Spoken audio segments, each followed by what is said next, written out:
क्लैमिडियल infection ये mainly chlamydia trachomatis के कारण होता है। ये एक ऑब्लिगेट इंट्रासेलुलर बैक्टीरियम है। जैसा कि हम गोनोरिया को देखे थे, वो एक एक्स्ट्रासेलुलर बैक्टीरिया था। इंट्रासेलुलर कहने का क्या मतलब है कि सेल के अंदर डिवाइड होता है और इसके बहुत सारे सेरोटाइप आते हैं। इसमें मेनली 3 टाइप का सेरोटाइप हम पढ़ेंगे आगे।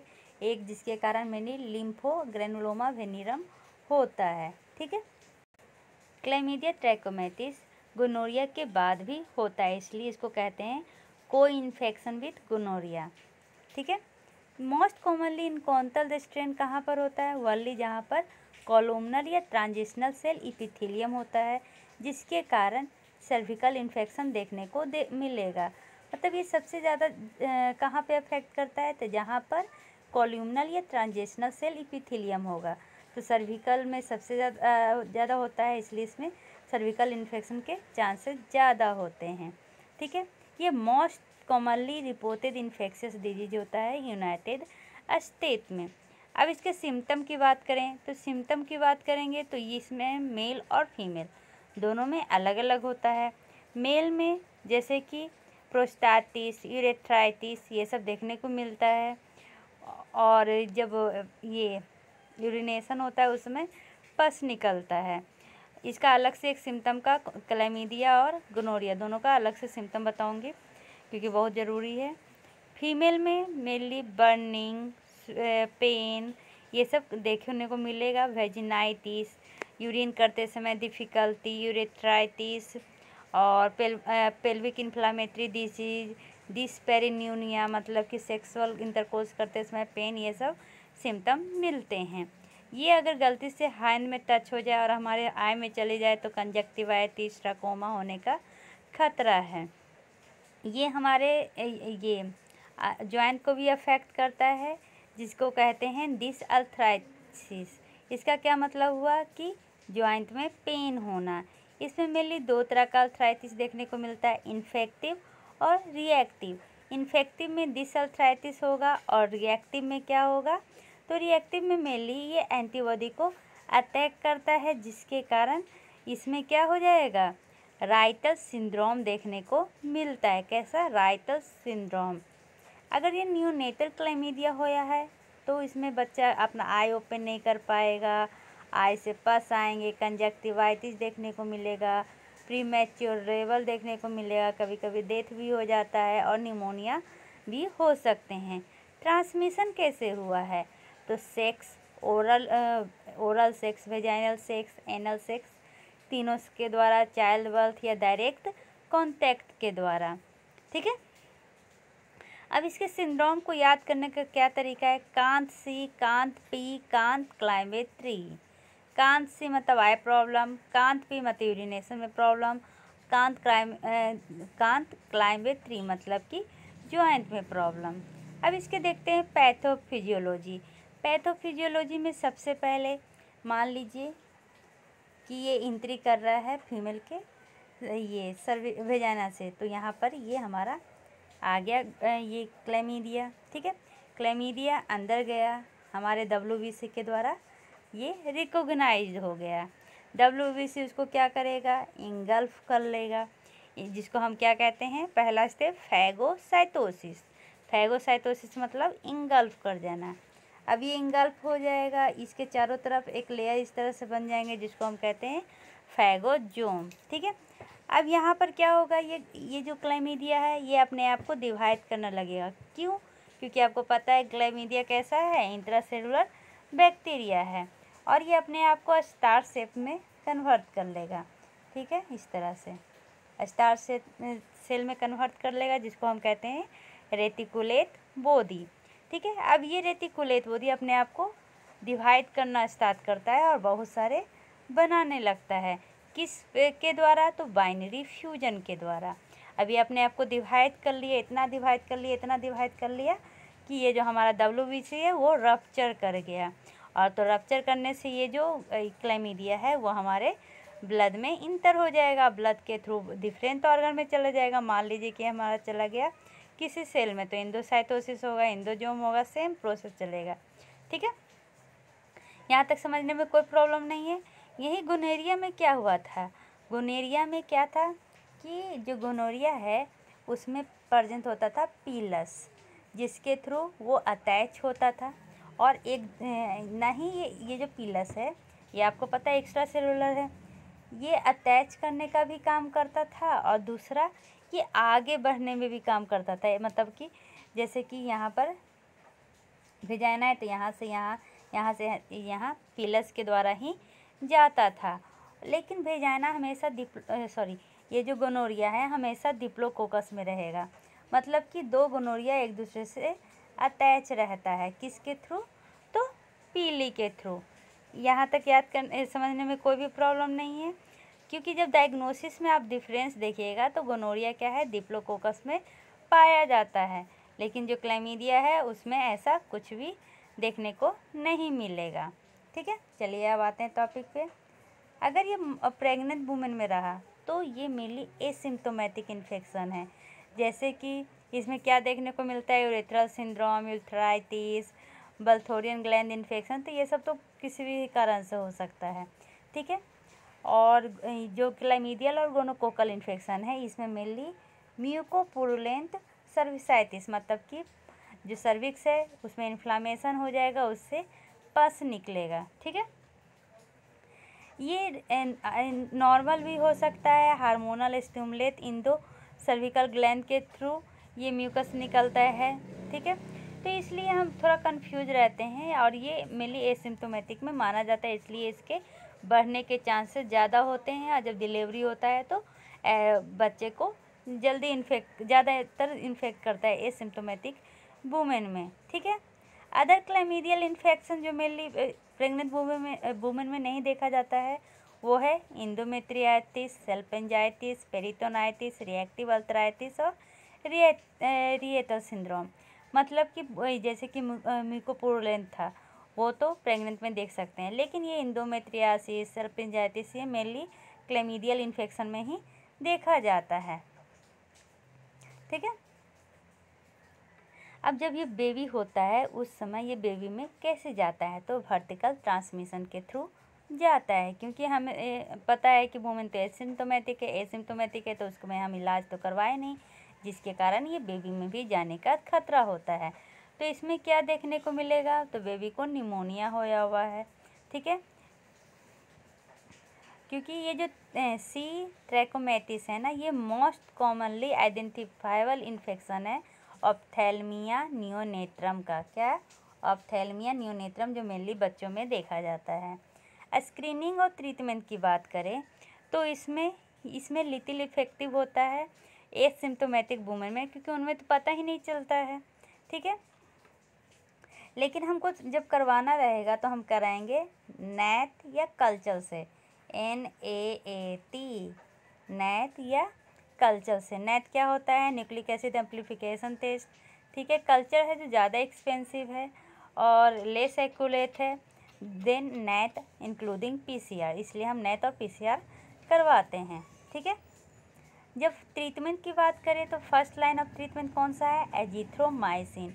इसलिए हमेशा क्लैमिडिया जब हम पढ़ रहे थे गोनोरिया तो उसमें हम एजिथ्रोमाइसिन भी देते हैं, क्योंकि गोनोरिया के बाद ये क्लैमिडिया होने का बहुत ज़्यादा चांसेस होता है, इसलिए हम दोनों का एक साथ देते हैं। लेकिन ये एजिथ्रोमाइसिन कम मात्रा में दिया जाता है। अब देखते हैं ये प्रीफर चॉइस में एजिथ्रोमाइसिन दिए कितना, तो 1000 mg ओरली देते हैं। अगर एमोक्सिसिलिन दे रहे हैं तो 500 mg ओरली देंगे, लेकिन ड्रग ऑफ चॉइस कौन सा है, एजिथ्रोमाइसिन। अल्टरनेटिव में हम एरिथ्रोमाइसिन भी दे सकते हैं।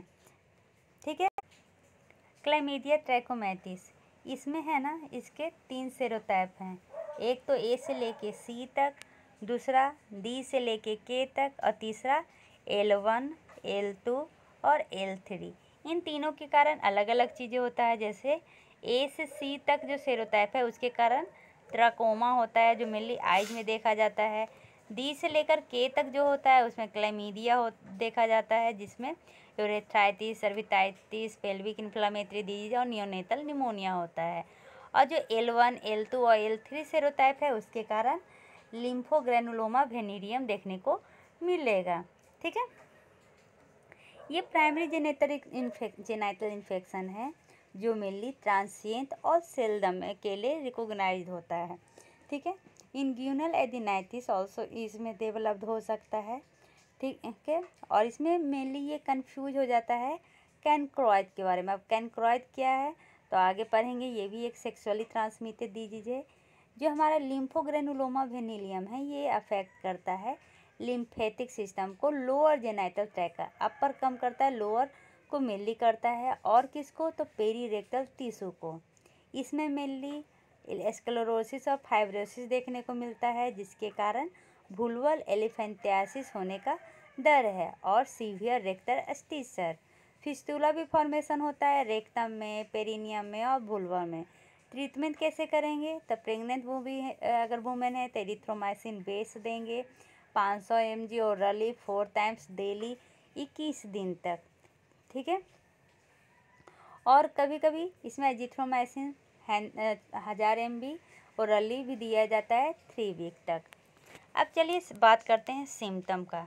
तो अगर क्लैमीडिया की सिम्टम की बात करें तो अभी तक क्या पढ़ा, यूरिनेशन के समय पेन होता है, वेजाइनल डिस्चार्ज होते हैं, पेन होगा टमी में, pen during sex, after sex bleeding होने का डर है, पीरियड के बीच में भी ब्लीडिंग होगा। और अब मेन और वुमेन में अलग अलग देखते हैं।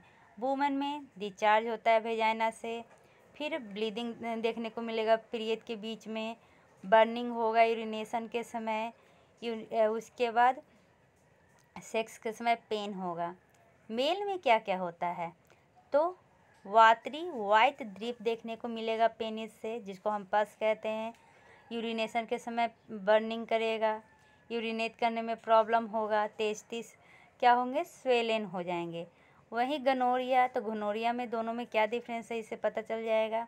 मेन में है जो ग्रीनिश ड्रिप निकलता है और क्लैमिडिया में वाइट निकलता था, और इसमें ठीक येलो ग्रीनिश ड्रिप निकलता है पेनिस से। बाकी तो बर्निंग होता है यूरिनेट के समय। ठीक है। और टेस्टिस एक स्वेलन और टेंडर रहता है। वुमेन में ठीक येलो और ग्रे डिस्चार्ज होगा वेजाइना से, बर्निंग होंगे, एबनॉर्मल पीरियड होगा या ब्लीडिंग होंगे ड्यूरिंग पीरियड, क्रैम्प और पेन देखने को मिलेगा लोअर एब्डोमेन में। हर्पिस सिम्प्लेक्स वायरस ये एक सेक्सुअली ट्रांसमिटेड डिजीज है जो envelope double stranded DNA virus का होता है। ये कौन सी फैमिली से आता है, ये हर्पिस विरिडी फैमिली से आता है। इसमें मेनली आपको 2 टाइप का पढ़ना है, herpes simplex virus 1, herpes simplex virus 2। जो टाइप 1 है वो मेनली नॉन जेनाइटल है इन्फेक्शन है, और जो टाइप 2 है वो जेनाइटल इन्फेक्शन है। कहने का क्या मतलब है, जो टाइप 1 है वो ज़्यादातर ऊपर वाले मतलब कि माउथ में देखा जाता है, और जो टाइप 2 है वो जेनाइटल पार्ट में देखा जाता है। ठीक है। मतलब वेस्ट के ऊपर जो रहेगा वो टाइप 1 और वेस्ट के नीचे जो रहेगा वो टाइप 2। कमर के ऊपर टाइप 1, कमर के नीचे टाइप 2। तो टाइप 1 मेनली माउथ और टंग से रिलेटेड होता है, और टाइप 2 मेनली जेनाइटल से रिलेटेड होता है। तो क्या एक टाइप 1 वाला टाइप 2 में नहीं आज तक हो सकता है, लेकिन ज़्यादातर देखा जाता है।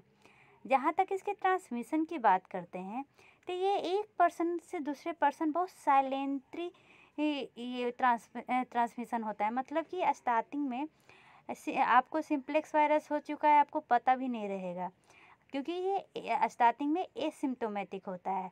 लेकिन जब सिम्टम स्टार्ट होता है तब ये कहाँ पर होता है, मेनली स्किन और म्यूकस मेम्ब्रेन में लेसन होने लगता है। लेकिन यह स्टार्टिंग में क्या होता है, साइलेंटली पूरे पॉपुलेशन को ये डैमेज करता है या ट्रांसमिट करता है एक पर्सन से दूसरे पर्सन में।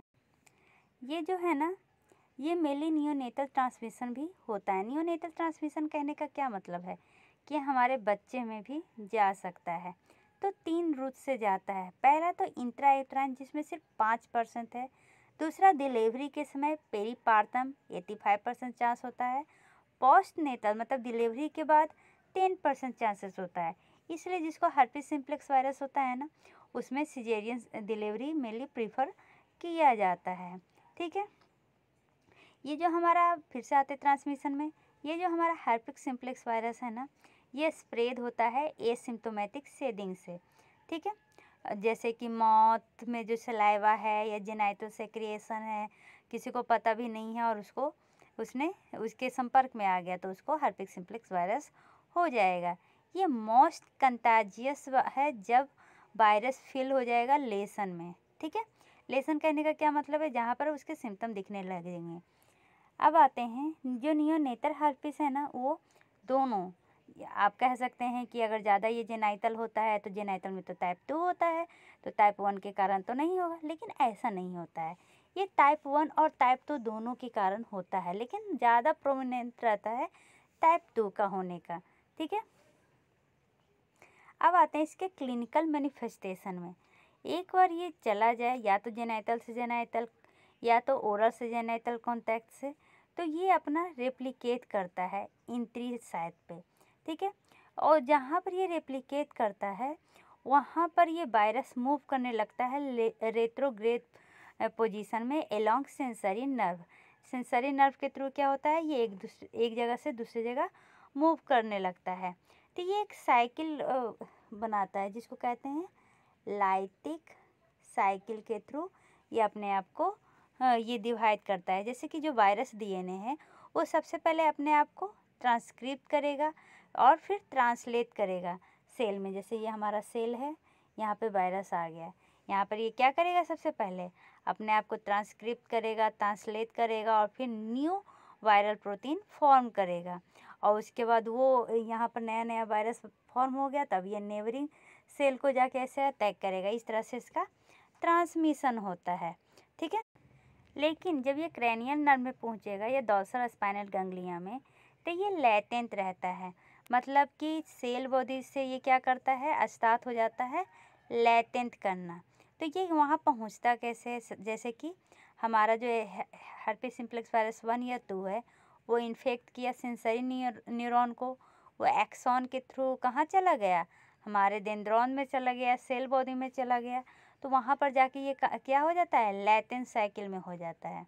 ये जो हमारा हर्पिक सिम्प्लेक्स वायरस इन्फेक्शन है ना, ये 3 ग्रुप में डिवाइड हुआ है। पहला है फर्स्ट एपिसोड प्राइमरी इन्फेक्शन, दूसरा है first episode non primary infection, तीसरा है रीएक्टिवेशन डिजीज। जो प्राइमरी है ना, फर्स्ट एपिसोड प्राइमरी इन्फेक्शन, ये मेनली केस फर्स्ट और सेकंड दोनों के लिए है, लेकिन ये आइसोलेट होते हैं जेनाइटल सेक्रिएशन से। इसमें कोई भी हर्पिस सिम्प्लेक्स वायरस 1 और 2 का एंटीबॉडीज नहीं होता है। ठीक है, इसमें क्या है, 1/3 जो पीपल होते हैं herpes simplex virus 2 genital infection के, वो सिम्टोमेटिक होते हैं। इनका जो इंक्यूबेशन पीरियड है वो 6 से 8 दिन तक होता है और ये फॉलो करते हैं क्लासिकल प्रेजेंटेशन।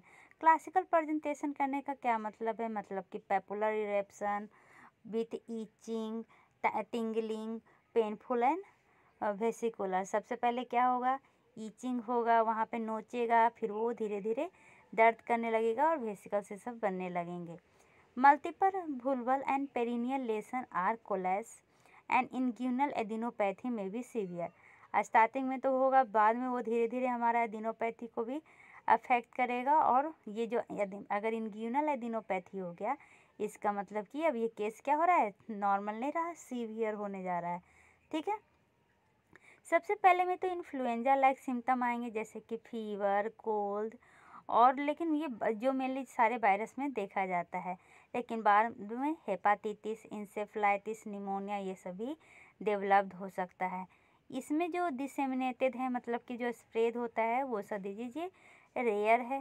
ठीक है, सर्विकल इन्वॉल्वमेंट इसमें कॉमन है, लेकिन ये क्लिनिकली शो नहीं होते हैं। 2 से 4 वीक में all sign symptom of infection क्या हो जाता है, अपने आप सही हो जाता है, डिसअपियर हो जाता है। मतलब ये जो है अपने आप रिजॉल्व हो जाता है 2 से 4 वीक में। ठीक है, बहुत से वुमेन है जिसमें ये टिपिकल लेसन नहीं प्रेजेंट होता, उसके जगह पे सिर्फ नोचेगा, पेन करेगा, तो क्या करेंगे, ये सब हो जाएंगे। कुछ वुमेन में है कि ये लेसन प्रेजेंट नहीं होता है, सिर्फ उनमें क्या होगा, ईचिंग होगा, दर्द करेगा, तो उसमें क्या है, ये एसिम्प्टोमेटिक प्राइमरी इन्फेक्शन के इंसिडेंट हैं। ठीक है, first episode non primary infection. Non primary infection कहने का क्या मतलब है कि इसमें है जो हर्पिस सिम्प्लेक्स वायरस आइसोलेट है वुमन से, सिर्फ उसका सीरम टाइप प्रेजेंट है, जो एंटीबॉडी है वो प्रेजेंट है। जैसे कि एग्जांपल में हर्पिस सिम्प्लेक्स वायरस 2 आइसोलेट है कहाँ से, जेनिटल सेक्रिएशन से, लेकिन उसमें ऑलरेडी एक्सप्रेस हो रहा है हर्पिस सिम्प्लेक्स वायरस 1 का एंटीबॉडी। ठीक है, वैसे ही रीएक्टिवेशन दीजिए तीसरा क्या होता है, कभी कभी ये जो है वायरस वो जाके नर्व गैंग्लिया में लेटेंसी फेज में चला जाता है, बाद में वो रीएक्टिवेट हो जाता है, जिसको हम रिकरेंट इन्फेक्शन भी कहते हैं, और जिसके कारण हर्पिक्स वायरस का शेडिंग स्टार्ट हो जाता है। जो मोस्ट रिकरेंट जेनिटल हर्पिक्स है वो है टाइप 2 वायरस के कारण। ठीक है, ये इसमें जो लेसन आते हैं वो जनरली कम नंबर में होते हैं, कम दर्द करते हैं, लेकिन इसका जो ये शेडिंग पीरियड होता है वो शॉर्टर होता है, 2 से 5 दिन तक ही होता है। ठीक है, तो आप क्या बोल सकते हैं कि ये जो हर्पिक्स है वायरस है वो सेटल कहाँ हुआ है। तो सबसे पहले सेंसरी न्यूरॉन तो डिस्ट्रॉय नहीं कर पाता है ये वायरस को, तो ये क्या बन जाता है, हर्पिक्स का ये घर बन जाता है। सम टाइम ये क्या करता है, हर्पिक्स अपना कॉपी बनाता है और रिलीज मतलब यहाँ पर से निकल जाता है और इन्फेक्ट करता है एपिथेलियल सेल को। अब ये एपिथेलियल सेल को क्या करता है, इन्फेक्ट करता है। ये हमेशा होते रहता है लाइफ टाइम। ये ट्रिगर कैसे हो सकता है, जैसे किसी को स्ट्रेस हुआ, स्किन डैमेज हुआ, वायरल इलनेस हुआ, तो ये दोबारा होने लगता है, लेकिन जनरली इसके नो सिम्टम होते हैं। बिगनिंग क्या में से होगा, प्रोडोम, तो इसमें मेनली टिंगलिंग, बर्निंग होगा बिफोर ब्लिस्टर। अब ब्लिस्टर क्या होता है, तो वो पानी से भरा हुआ ऐसे गोल जैसा नहीं होता है, बच्चों में जब पता करना है कि ये हर्पिस हुआ है कि नहीं, तो ये ब्लिस्टर से ही पता करते हैं। ठीक है, एसिम्प्टोमेटिक वायरस सेंडिंग मतलब क्या होता है, हर्पिस सिम्प्लेक्स वायरस डिटेक्ट होता है कैसे, तो कल्चर या पीसीआर के द्वारा, लेकिन इसमें कोई भी क्लिनिकल फाइंडिंग नहीं है, जैसे कि इचिंग, टिंगलिंग, ये सब कोई भी क्लिनिकल फाइंडिंग नहीं है, उसको हम कहते हैं एसिम्प्टोमेटिक वायरल शेडिंग। न्यूबॉर्न में मेनली क्या होता है, ये माउथ, स्किन और आई को इफेक्ट करता है, इसलिए इसको SEM डिजीज भी कहा जाता है। एस से स्किन, ई से आई, एम से माउथ। तो बच्चों में मेनली ये डिलीवरी के टाइम में होगा, क्योंकि प्लासेंटा को ये बहुत कम ही है, मतलब बताया था ना 5% चांस है, तो ये मेनली जब डिलीवरी होते समय ये होता है। इसलिए किसी में अगर ये हर्पिक्स सिम्प्लेक्स वायरस रहता है ना, तो उनमें सिजेरियन डिलीवरी प्रीफर किया जाता है। ठीक है, ओरल और जेनिटल जो हर्पिक्स है, इसमें जो प्राइमरी इन्फेक्शन होता है वो क्या होता है, एसिम्प्टोमेटिक होता है, लेकिन बाद में क्या होता है, ये सिम्प्टोमेटिक बन जाता है। ये यूजुअली अफेक्ट करता है चिल्ड्रन को, जिसमें लेसन होता है, फीवर होता है, जो लिम्फ नोड हैं वो इनलार्ज हो जाते हैं। लेसन कहने का क्या मतलब है, जो क्लस इसमें ये स्मॉल पेनफुल फ्लूइड फील पानी से भरा हुआ ब्लिस्टर दिखाई देगा। ठीक है, ये कुछ वीक तक रहता है, और ओल्डर चिल्ड्रन में क्या जो बड़े हो गए बच्चे, उनमें क्या दिखेगा, तो फेरिंजाइटिस दिखेगा। रीएक्टिवेशन भी जो होता है ना वो एसिम्प्टोमेटिक होता है, ये स्मॉलर होता है इसमें लेसन, लेकिन हील जल्दी करता है। ठीक है, तो प्राइमरी इन्फेक्शन के कारण क्या होता है, अल्सर और पुस्तूस, पस से भरा हुआ पानी, घाव। वुमेन और मेन में अलग अलग जगह होता है। वुमेन में labia majora, minora, mons pubis, vagina mucosa और सर्विक्स में देखने को मिलता है, लेकिन मैन में सिर्फ पेनिस के शाफ्ट में देखने को मिलता है। रीएक्टिवेशन का कोई सिम्टम नहीं है, लेकिन इसमें कुछ ब्लिस्टर दिखेंगे और ये अपने आप कुछ वीक में सही हो जाएगा। और कहाँ कहाँ ये हर्पिक्स सिम्प्लेक्स वायरस इन्फेक्ट किया है, फिंगर में। कहाँ, अगर ये हर्पिक्स सिम्प्लेक्स वायरस फिंगर में होगा तो इसको कहते हैं हर्पेटिक वाइट लो। ठीक है, इसमें जो लेसन होता है वो मेनली फिंगर में देखने को मिलता है, जिसको हम ऑटोकोगुलेशन कहते हैं। और क्या, क्यों ऑटो इनोकुलेशन क्यों कहते हैं? क्योंकि इजीली यहाँ से अदर बॉडी में ट्रांसफ़र हो सकता है। ये ट्रंक, अगर ये जो वायरस है वो ट्रंक, एक्सट्रीमिटी या हेड में हो तो इसको कहते हैं हर्पीस ग्लाडियाटोरम, ठीक है। और अगर ये इन्फेक्शन बर्न और या एटोपिक डर्मेटाइटिस के साथ है तो इसको हम कहते हैं इक्जीमिया हर्पेटिकम। क्या? इक्जीमा हर्पेटिकम, ठीक है। ये कभी कभी आई में भी चला जाता है। अगर आई में जाएगा तो इसके कारण क्या होगा? केराटोकंजक्टिवाइटिस, ठीक है। इन्फ्लामेशन ये होता है कहाँ कहाँ? कॉर्निया में और कंजक्टिवा में। कॉर्निया में ब्लर विजन हो जाएगा और पीपल में इस तरह से डेंड्रिटिक ब्रांचिंग दिखाई देता है, ठीक है। तो इसको हम क्या कहते हैं? Dendritic branching. और यही क्लासिकल साइन होता है हर्पिस का। कंजक्टिवा तो इसमें पेन होगा, रेडनेस होगा, टीयरिंग होंगी और लाइट से सेंसिटिव होगा। और भी ये कहाँ जा सकता है? तो और भी ये जा सकता है सेंट्रल नर्वस सिस्टम में, जिसके कारण मेनिंजाइटिस या इंसेफ्लाइटिस देखने को मिलता है। ये मेनली टेम्पोरल लोब को अफेक्ट करता है और ये रीएक्टिवेट हो सकता है। कैसे? तो ब्लड स्ट्रीम में वायरस एस्केप हो जाए तो। When there is brain involvement, जब ब्रेन इन्वॉल्वमेंट होगा तो क्या होगा? जब लंबर पंक्चर करेंगे तो उसमें हम आरबीसी और डब्ल्यूबीसी बढ़ा हुआ देखेंगे, प्रोटीन लेवल बढ़ा हुआ देखेंगे, सीटी स्कैन, एमआरआई और ईईजी में चेंजेस देखने को मिलेगा, ठीक है। क्या जो हर्पिस सिम्प्लेक्स वायरस है मदर से बेबी में पास होता है? हाँ होता है, स्टार्टिंग में ही बताया था। तो इसमें कौन कौन सा इलनेस देखने को मिलता है? पहला तो स्किन आई म्यूकस मेम्ब्रेन में, तो इसको कहते हैं लेसन। लेसन मेनली 1 से 2 वीक डिलीवरी के बाद आ जाएंगे। लेसन में कैसा लेसन? वही ब्लिस्टी पानी से भरा से गोल गोल दिखेगा, ठीक है। ये जो साइट होगा मेनली डैमेज स्किन पे देखने को मिलता है। Second, central nervous system. अगर सेंट्रल नर्वस सिस्टम इन्फेक्शन हुआ तो लेथार्जी, इरिटेबिलिटी, सीजर देखने को मिलता है और ये मेनली डिलीवरी के 2 से 3 वीक बाद होता है। इसमें वही लंबर पंक्चर करेंगे तो क्या मिलेगा? सीटी स्कैन, एमआरआई और ईईजी में अलग फाइंडिंग मिलेंगे, ठीक है। डिसेमिनेटेड इन्फेक्शन, क्या ये अदर ऑर्गन को भी अफेक्ट करता है, मतलब स्प्रेड करता है? तो इसके कारण सेप्सिस और ऑर्गन फेलियर होता है, ठीक है। क्या herpes simplex virus immuno compressed individual में देखने को मिलता है? तो हाँ, जो रीएक्टिवेशन होता है ना मेनली इम्यूनो कंप्रेस्ड इंडिविजुअल में ही देखने को मिलता है। चलिए अब आगे बढ़ते हैं।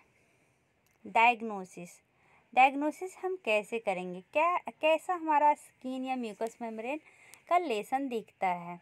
तो कंफर्मेशन के लिए हम करते हैं पीसीआर, जिसमें हम वायरस का डीएनए देखते हैं, antibody response to virus, antibody कितना रिस्पॉन्स कर रहा है वायरस में, और फिर virus growing virus in culture, इन दोनों से मेनली हम देखेंगे। अब इसमें आते हैं डायग्नोसिस। तो क्लिनिकल डायग्नोसिस में सबसे पहले ये इनसेंसिटिव और नॉन स्पेसिफिक दोनों होता है। इनसेंसिटिव कहने का मतलब क्या है? कि पेशेंट को पता भी नहीं रहता है और ये हो जाता है। तो इसमें से कंफर्मेशन हम कैसे करते हैं? लेबोरेटरी टेस्टिंग के द्वारा, आइदर वीरोलॉजिकली और टाइप स्पेसिफिक। वायरस की तरह या पता चल जाता है ये कौन सा स्पेसिफिक है, टाइप 1 है या टाइप 2 है। वीरोलॉजिक में हम क्या देखेंगे? हम देखेंगे कि कौन सा स्पेसिमेन है म्यूकोक्यूटेनियस लेसन में। तो हम इसमें सेल कल्चर करते हैं, पीसीआर करते हैं, और उसके बाद आगे हमारा दूसरा जो सीरोलॉजी कैसे है वो मेनली एंटीबॉडी डिटेक्ट करता है। 2 तरह का एंटीबॉडी पाया जाता है, ग्लाइकोप्रोटीन G1 एंड G2, जो मेनली ये डिफ्रेंशिएट करता है G1 है या G2 है। इल्सा टेस्ट के द्वारा भी ये किया जाता है। आईजीजी जो एंटीबॉडी है वो मेनली प्राइमरी इन्फेक्शन के 1 से 2 वीक बाद भी दिखता है लेकिन जो IgM है वो इसमें ज़्यादा यूजफुल नहीं है। वुमेन में ये जो है वो ऐसे रिकमेंडेड नहीं होता है रूटीन टेस्टिंग की तरह। अब मैनेजमेंट कैसे करेंगे? मैनेजमेंट में हम इसका कोई ट्रीटमेंट नहीं है कि इसको सही कर सके, इसका कोई वैक्सीन भी नहीं है। हम एंटीवायरल ड्रग देते हैं जैसे कि एसाइक्लोविर, उसके बाद फैमकीक्लोविर, वालासाइक्लोविर, ताकि ये क्या कर दे, तो ये जेनिटल हर्पिस को सही कर दे। लेकिन ये सब प्रेग्नेंट वुमेन में नहीं दिया जाता है, नॉन प्रेग्नेंट में दिया जाता है। प्रेग्नेंट वुमेन के लिए एसाइक्लोविर बेस्ट है, उसके बाद ज़्यादा है तो फैमिक्लोविर। वालासाइक्लोविर मेनली प्रेग्नेंट वुमेन में नहीं दिया जाता है। ये दिया क्यों जाता है? पेन को रिड्यूस करने के लिए, स्पीड ऑफ हीलिंग फास्ट करने के लिए। और ये जब स्टार्टिंग हुआ है ना उसी समय देंगे तो ज़्यादा काम आएगा, ठीक है। हाई डोज में हम क्या करते हैं, सीवियर केसेस में हाई डोज देते हैं तो इंट्रावेनस एंटीवायरल ड्रग देते हैं, ठीक है। अब जो ये है, अगर कोई वुमेन है जिसको HIV कोई इन्फेक्शन हो गया तो उसमें हम क्या करेंगे, तो उसमें हम IV एसाइक्लोविर देंगे 5 से 10 milligram per kg every 8 hours के पर, और 2 से 7 दिन तक देखेंगे और ये देखेंगे कि क्लिनिकली इम्प्रूव हुआ है कि नहीं हुआ है। अब आते हैं पेरीपार्टम शेडिंग प्रोफाइलैक्सिस। जैसा कि पता है एसाइक्लोविर और वालासाइक्लोविर दोनों सेपरेशन थेरेपी की तरह यूज होता है। स्टार्ट होता है 36 वीक ऑफ गेस्टेशन में, जिससे कि हेपेटाइटिस सिम्प्लेक्स वायरस के आउटब्रेक कम हो जाते हैं और इसके कारण सिजेरियन से ये डिलीवरी के चांसेस भी कम हो जाते। तो क्या ये पूरी तरह ठीक कर देता है? नहीं, कुछ बच्चों में अभी भी ये ड्रग्स लेने के बाद भी दिखते हैं, इसलिए ज़्यादा सिजेरियन डिलीवरी प्रीफर किया जाता है। क्योंकि जब ये सप्रेसिव थेरेपी करते हैं तो उसमें जब कल्चर और PCR टेक्निक करेंगे तो वायरस शेडिंग कम नज़र आते हैं, मतलब कम वायरस रहता है, लेकिन फिर भी वो हो जाता है। तो अब उस रिस्क कौन लेना चाहेगा? अगर जो रिस्क लेना चाहते हैं तो वो सप्रेसिव थेरेपी करके और फिर बच्चे को निकाल सकते हैं। तो ये नहीं है कि सारे बच्चे को हो जाए, वो रेयर केसेस में हो जाता है। इसमें ड्रग्स क्या है तो देखिए, प्राइमरी और फर्स्ट एपिसोड ऑफ इन्फेक्शन में हम एसाइक्लोविर और वालासाइक्लोविर देते हैं। सिम्टोमेटिक और रिकरेंट इन्फेक्शन में एपिसोड थेरेपी करते हैं, जिसमें कि एसाइक्लोविर और वालासाइक्लोविर दिया जाता है। डेली सप्रेशन के लिए एसाइक्लोविर के डोजेज 400 mg ओरली 3 टाइम्स देते हैं और वालासाइक्लोविर 500 mg ओरली ट्वाइस डेली देते हैं, ठीक है, 36 वीक के। लेकिन ये याद रखिएगा, ये जब डिलीवरी होते समय ये नहीं दिया जाता है। चैनक्राइड, ये जो होता है मेनली हेमोफिलस डुक्रेई के कारण होता है। नाम में ही देखिए क्या है, क्री मतलब कि क्राई, इसमें पेन होता है। ये पेनफुल जेनाइटल अल्सर है, ठीक है। ये जो हेमोफिलस डुक्रेई है ये ग्राम नेगेटिव कोकोबैसिलस है। ये ऑब्लिगेट ह्यूमन पैथोजेन है जिसको हम कहते हैं चैनक्राइड। ये नॉन मोटाइल है लेकिन फैकल्टी एनालोबिक है। कहने का मतलब क्या है, फैकुल्टेटिव एनालोबिक मतलब कि ये ऑक्सीजन और बिना ऑक्सीजन दोनों का रह सकता है। ये ऑक्सीडेज पॉजिटिव है लेकिन कैटालेज नेगेटिव है, मतलब कि ये ऑक्सीडेज एंजाइम प्रोड्यूस करता है। इसका कल्चर मेनली चॉकलेट एगर में किया जाता है, क्योंकि चॉकलेट एगर में क्या है, ब्लड का क्लॉटिंग फैक्टर 10 जिसको हेमीन कहते हैं। टेम्परेचर कितना है तो 33 से 35 डिग्री के बीच में। ये जो हमारा हेमोफिलस डुक्रेई है इसमें जो सबसे ऊपर लेयर होता है उसको कहते हैं पॉलीसेकेराइड लेयर, जो कैप्सूल की तरह काम करता है, जो न्यूट्रोफिल मैक्रोफेज से बचाता है। और इसको जो अंदर लेयर होता है वो होता है लिपोलिगोसेकेराइड से बना हुआ होता है, जो सेल में एडहेशन करने में हेल्प करता है। बाहर में इस तरह से फिब्रिलैक प्रोटीन होता है जिसको FLP1, FLP2, FLP3 कहते हैं। ये क्या करता है तो ये मेनली अटैचमेंट में हेल्प करता है, ठीक है। तो अब मान लीजिए कि ये एपिथेलियल सेल या फाइब्रोब्लास्ट में अधेशन हो गया, मतलब अटैच हो गया, तो वहाँ पर हमारा जो सेल है वो रिलीज करेगा IL-6, इंटरल्यूकिन 6 और इंटरल्यूकिन 8। 6 क्या करेगा, CD4 टी सेल को एक्टिवेट करेगा, और जो IL-8 है ये किसको एक्टिवेट करेगा, तो ये मेनली मैक्रोफेज, नहीं तो पॉलीमार्फोन्यूक्लियर ल्यूकोसाइट, ये सबको एक्टिवेट करेगा। अब ये लोग क्या करेगा, बैक्टीरिया को मारने, डुकराई को मारने जाएगा। अब डुकराई को मारेगा कैसे, तो ऑक्सीडेटिव मेटाबॉलिक ब्रश से। तो जैसा कि ये जो डुकराई है वो क्या करता है, तो वो कॉपर जिंक सुपर ऑक्साइड डाइम्यूटेज, उसमें एंजाइम प्रेजेंट होता है। तो ये जो टॉक्सिक ऑक्सीजन रेडिकल में रिलीज होता है हमारे मैक्रोफेज के द्वारा, उसको वो क्या कर देता है, कन्वर्ट कर देता है ऑक्सीजन और H2O2 में, और वो इजीली सरवाइव कर लेता है। ये जो कैनक्रॉइड है ये मेनली 3 तरह का प्रोटीन सेक्रेट करता है। पहला जो है उसका नाम है HDCTD। ये क्या काम करता है, तो ये मेनली जो सेल डिवीजन होता है G2 में, इंटरफेज में, उसको ये स्टॉप कर देता है, जिसके कारण सेल डेथ होते हैं। दूसरा जो प्रोटीन रिलीज करता है उसका नाम है साइटोटॉक्सिक हेमोलाइसिस। इससे क्या होता है कि जो हमारा मैक्रोफेज है, T cell, B cell, foreskin of epithelial cell, सब क्या हो जाते हैं, रप्चर हो जाते हैं। एक और प्रोटीन प्रेजेंट होता है, वो होता है जिंक बाइंडिंग प्रोटीन। ये हॉस्ट सेल से क्या करता है, उसका जिंक क्या कर लेता है, ले लेता है, मतलब उसमें बाइंड हो जाता है। तो इस तरह से ये क्या करता है, मेनली डैमेज करता है हमारे सेल को। अब ये जो इंजरी हो रहा है, इसके कारण जो हमारा एपिथेलियल सेल है, ये जो फाइब्रोब्लास्ट है, उसमें इंजरी हो रहा है, जो एपिडर्मिस को क्या कर देता है, डिसऑर्गेनाइज कर देता है। सबसे पहले क्या होगा, तो इस तरह से रेड पिप्यूल्स आएंगे, ठीक है, यहाँ पर रेड रेड रेड दिखेगा, इसको कहते हैं इराथेमस पैप्यूल्स। फिर इस रेड में क्या हो जाएगा, वहाँ पर पस आ जाएगा, इस तरह से यहाँ पर पस भर गया, जिसको कहते हैं पस्ट्यूल्स, और बाद में ये पस क्या हो जाएगा, रप्चर कर जाएगा, और इसी को हम क्या कहते हैं, अल्सर कहते हैं, और इसका नाम क्या है, सॉफ्ट कैनक्री। और यही क्या है, हॉलमार्क होता है हमारा कैनक्रॉइड का, ठीक है।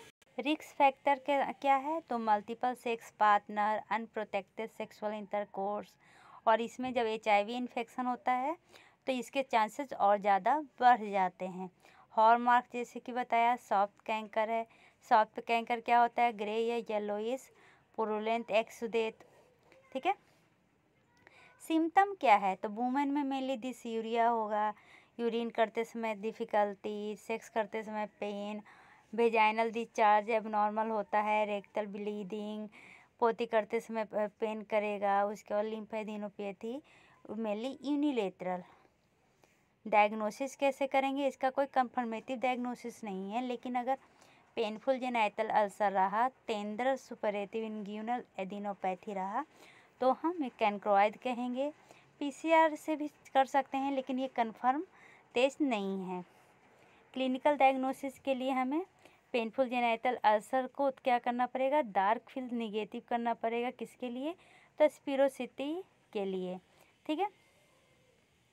अब इसमें ट्रीटमेंट क्या करते हैं, तो हम एजिथ्रोमाइसिन देते हैं 1 gram orally, single dose erythromycin base देते हैं 500 mg orally 3 times daily for 7 days, या सेफ्ट्रियाजोन देते हैं 250 mg सिंगल इंट्रामस्कुलर डोज।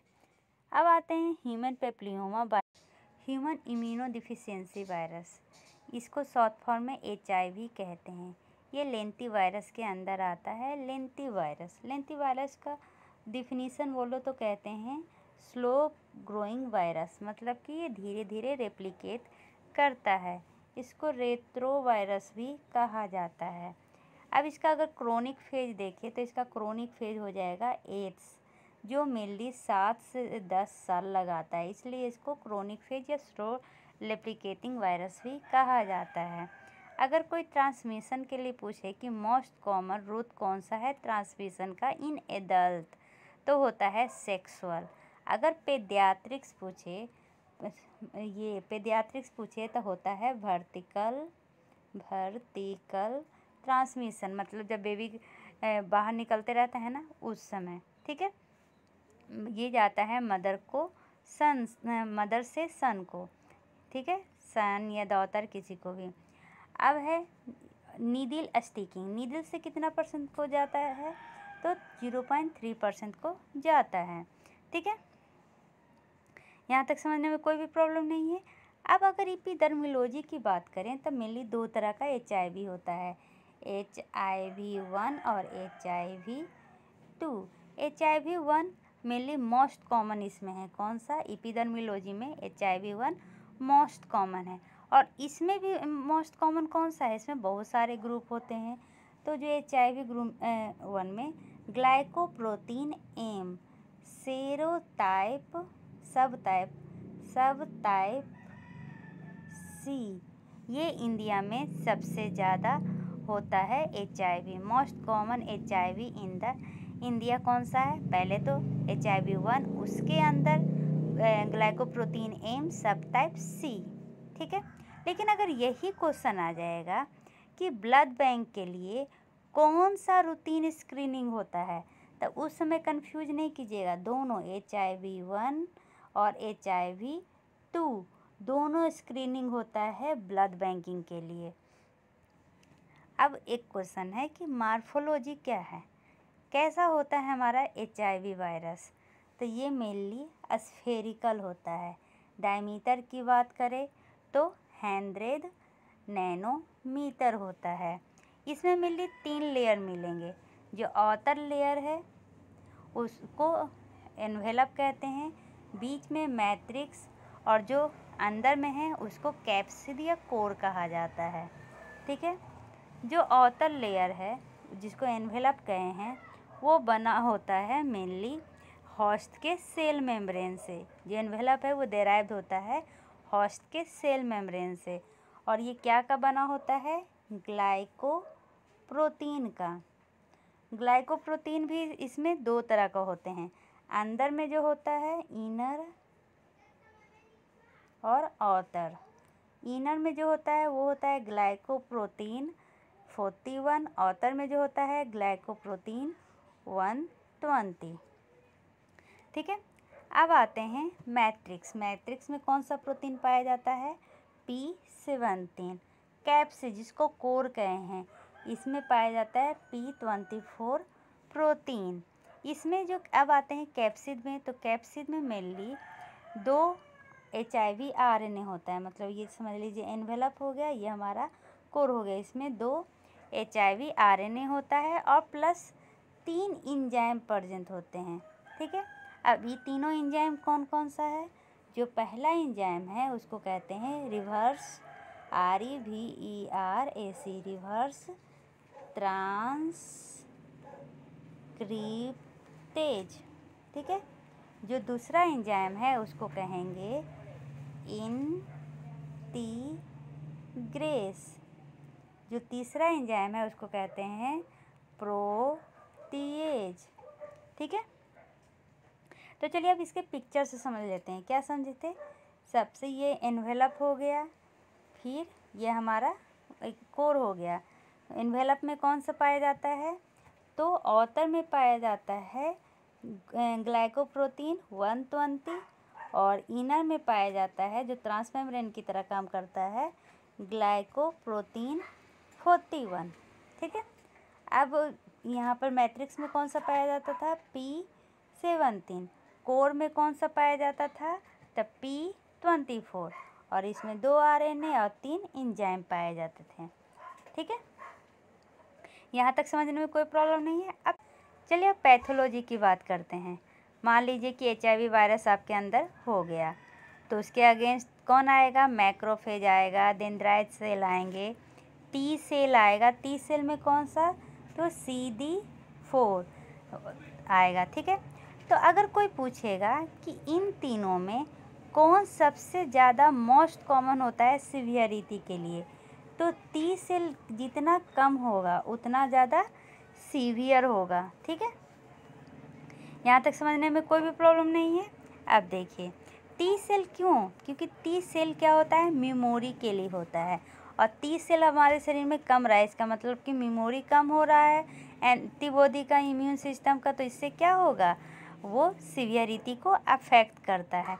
लेकिन कभी भी हमारा जो HIV वायरस है वो नेव T सेल को अफेक्ट नहीं करता है। तो ये क्वेश्चन आ सकता है, याद रखिएगा। HIV वायरस T सेल में CD4 T सेल को ये अफेक्ट करता है, ना कि नेवी T सेल को। अभी जो HIV है ये होस्ट सेल में आया, ठीक है। तो होस्ट सेल में आने के लिए इसको दो चीज़ चाहिए, सिर्फ CD4 रिसेप्टर नहीं चाहिए, एक और रिसेप्टर बहुत इम्पोर्टेंट है, वो है को रिसेप्टर। आप इसको इसी तरह नहीं समझिए, RECPTOR, CD4 रिसेप्टर और ये को रिसेप्टर दोनों इम्पोर्टेंट होता है। तो देखते हैं कैसे। जैसे कि सबसे पहले को रिसेप्टर की बात करते हैं, क्योंकि ये लग रहा है कि ये ज़्यादा इम्पोर्टेंट नहीं है, लेकिन ये कितना इम्पोर्टेंट है चलिए समझते हैं। जो को रिसेप्टर है वो रिलीज करता है केमोकाइन रिसेप्टर, ठीक है। अब ये केमोकाइन रिसेप्टर भी दो तरह का होता है, एक होता है CCR5 और दूसरा होता है CXCR4। ये दोनों इम्पोर्टेंट होता है। जब इन्फेक्शन इनिशियल हुआ है तो उस समय आपको CCR5 होगा, जो मेनली मैक्रोफेज और T सेल दोनों के द्वारा अटैक होता है। और अगर सीवियर केस है तो सिर्फ आपको CXCR4 मिलेगा, जिसमें मेनली T सेल आपको दिखेगा। अब हम इस पे ज़्यादा इम्फेसिस क्यों हो रहा है कि कोई रिसेप्टर इतना इम्पोर्टेंट है। देखिए, कुछ अफ्रीकन है, अफ्रीकन लोगों में क्या होता है, ये जो केमोकाइन रिसेप्टर है उसमें म्यूटेशन हो जाता है, जिसके कारण अफ्रीकन क्या हो जाते हैं, HIV रेजिस्टेंस हो जाते हैं। कौन से अफ्रीकन, जिनमें केमोकाइन रिसेप्टर क्या हो जाता है, म्यूटेंट हो जाता है। तो इसलिए केमोकाइन रिसेप्टर बहुत ही इम्पोर्टेंट होता है। यहाँ तक समझने में कोई भी प्रॉब्लम नहीं हुआ होगा। चलिए अब चलिए देखते हैं इसके पिक्चर के थ्रू। मान लीजिए कि ये क्या है, हमारा सेल है, ठीक है। ये HIV वायरस है, अपन RNA के साथ आ गया। यहाँ पर दो गो क्या है, इसका ग्लाइकोप्रोटीन है। इनर कौन सा हो जाएगा, तो ग्लाइकोप्रोटीन 41, और ऑथर कौन सा हो जाएगा, अलग अलग बता दी हूँ ताकि डिफरेंस करना ईजी हो। ग्लाइकोप्रोटीन 120 ये रिसेप्टर से अटैच होगा। कौन सा रिसेप्टर, तो CDR रिसेप्टर से, ठीक है।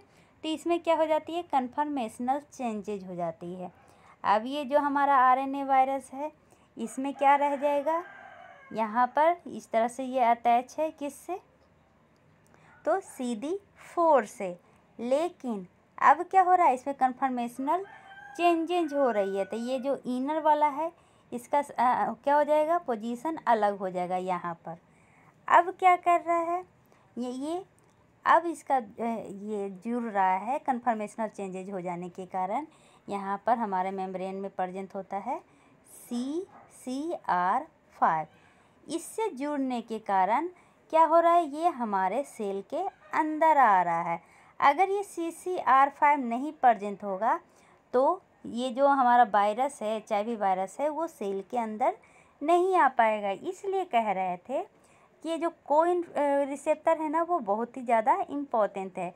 अफ्रीकन लोगों में क्या होता है, जिनमें ये क्या जो केमोकाइनिन है उसमें म्यूटेशन हो जाने के कारण ये अंदर नहीं आ पाता है, ठीक है। मेम्ब्रेन पेनिट्रेट नहीं कर पाता है, क्योंकि इसमें तो ये है ही नहीं, तो पेनिट्रेट मेम्ब्रेन को कैसे करेगा। CCR5 से ही अटैच होने के बाद ये क्या करता है, मेम्ब्रेन को पेनिट्रेट करता है, ठीक है। तो इस तरह से इसका पैथोजेनेसिस होता है। अब ये अंदर आ गया, ठीक है। ये मान लीजिए हमारा सेल है, सेल के अंदर हमारा RNA आ गया। RNA चेंज हो जाता है DNA में। कैसे, तो एक एंजाइम है जिसका नाम है रिवर्स ट्रांसक्रिप्टेज, जो अभी ऊपर बताए थे। उसके बाद ये चला जाता है होस्ट DNA को अटैक करने, किसके मदद से, तो इंटीग्रेस की मदद से, अभी ऊपर बताए थे 3 एंजाइम, 2 एंजाइम हो गया। अब क्या होता है, ये HIV RNA क्या में चेंज हो जाता है, HIV DNA में चेंज हो जाता है। यहाँ पर हो गया, ठीक है। अब ये होस्ट से जब अटैच हुआ तब ये फिर से HIV RNA, बाद में ये बन जाता है क्या, विरियन, VIRION, और ये फिर बाहर निकल जाता है तीसरा एंजाइम की मदद से। तीसरा एंजाइम कौन सा था जिसकी मदद से ये बाहर निकलता है, याद कीजिए। तो हमारा पहला था रिवर्स ट्रांसक्रिप्टेज, दूसरा था इंटीग्रेज, और तीसरा प्रोटीएज। प्रोटीएज की मदद से ये बाहर निकल जाता है और दूसरे सेल को अफेक्ट करता है। इस तरह से ये प्रोसेस चलते रहता है, ठीक है। अब देखते हैं HIV से एड्स क्रोनिक फेज है, कितने साल में हुआ था, 7 से 10 साल में हुआ था। तो इसमें CD जो 4 है वो कितना कमता है, तो मेनली CD4 जो है वो लेस देन 200 माइक्रोमीटर हो जाता है, माइक्रोमीटर क्यूब हो जाता है। अगर कोई पूछे नॉर्मल CD4 कितना है, नॉर्मल CD4 500 से 1000 के बीच में रहता है, लेकिन जब एड्स हो जाए तो ये लेस देन 200 हो जाएगा।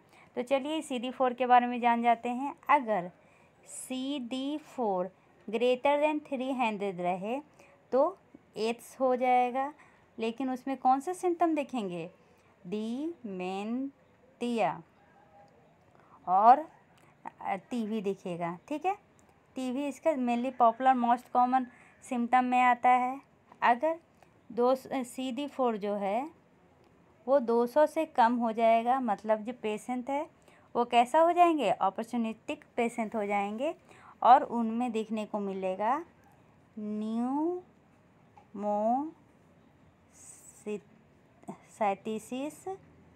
कारिनी और नन हॉडिग लिम्फोमा, ये दोनों मेनली देखने को मिलेगा। स्पेलिंग नहीं पता चल रहा है, बोल देती हूँ, PNEUMOCYTSIS कारिनिक, CARINI, ठीक है। अगर 100 से कम हो जाएगा तो क्या होगा, क्रिप्टो CRYPTO क्रिप्टोकोकस इन्फेक्शन होंगे। और अगर 50 से कम होगा तो मेनली अगर 50 से कम होंगे तो 3 इन्फेक्शन देखने को मिलेगा। पहला साइटोमेगाली वायरस, दूसरा 1 degree central nervous system lymphoma, तीसरा एटिपिकल मायोबैक्टीरियम, एटिपिकल मायोबैक्टीरियम, ठीक है। अब इसमें भी क्वेश्चन आएगा कि जो अब पूरे वर्ल्ड या इंडिया में overall most common opportunistic patient of HIV या एड्स में कौन से सिम्टम दिखते हैं, तो वो हो जाएगा हमारा टीबी। लेकिन अगर कोई फंगल ये सिम्टम पूछे तो कैंडिडियासिस, ठीक है। अब ये है ना, एड्स भी मैलिग्नेंसी के अनुसार 3 पार्ट में डिवाइड हुआ है। तो इसका एड्स मैलिग्नेंसी के अनुसार 3 पार्ट में डिवाइड हुआ है। पहला जो है NHL नन हॉडिक लिम्फोमा, दूसरा कैपोसी सारकोमा, तीसरा सर्विक्स कैंसर, ठीक है।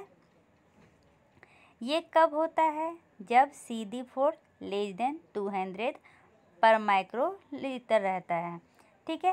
तो अगर इन तीनों में मोस्ट कॉमन पूछे तो वो होगा NHL नन हॉडिक लिम्फोमा, ठीक है। यहाँ तक समझने में कोई प्रॉब्लम नहीं है। अगर NHL के अंदर भी पूछे कि उसमें कौन ज़्यादा मोस्ट कॉमन होता है तो वो होगा DLBL, diffuse large B cell lymphoma, ठीक है। यहाँ तक समझने में कोई प्रॉब्लम नहीं है। अगर आप अब ये जो ये DLBL diffuse large B cell lymphoma है, इसका भी 3 टाइप देखने को मिलता है। DLBL इसका भी 3 टाइप है। पहला जो है 1 डिग्री फ्यूजन लिम्फोमा, दूसरा 1 degree central nervous system lymphoma, और तीसरा इम्यूनोब्लास्टिक लिम्फोमा।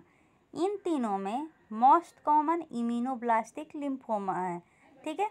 और लेकिन अगर कोई पूछेगा ब्रेन में मोस्ट कॉमन कौन है, तो ये 1 डिग्री सेंट्रल नर्वस सिस्टम बनना इम्यूनोब्लास्टिक लिम्फोमा क्या होता है, मोस्ट कॉमन होता है। ठीक है, अब इसके डायग्नोसिस में आते हैं। तो स्क्रीनिंग टेस्ट में कौन सा होता है, एल्सा वेस्टर्न ब्लॉट। ठीक है, लेकिन अगर कोई पूछे इन्वेस्टिगेशन ऑफ चॉइस कौन सा है, तब वो होगा RT-PCR, reverse transcriptase polymerase chain reaction. ठीक है, यहाँ तक समझने में कोई प्रॉब्लम नहीं है। चलिए अब आते हैं प्रेग्नेंट वुमेन में क्या क्या अलग पढ़ना है।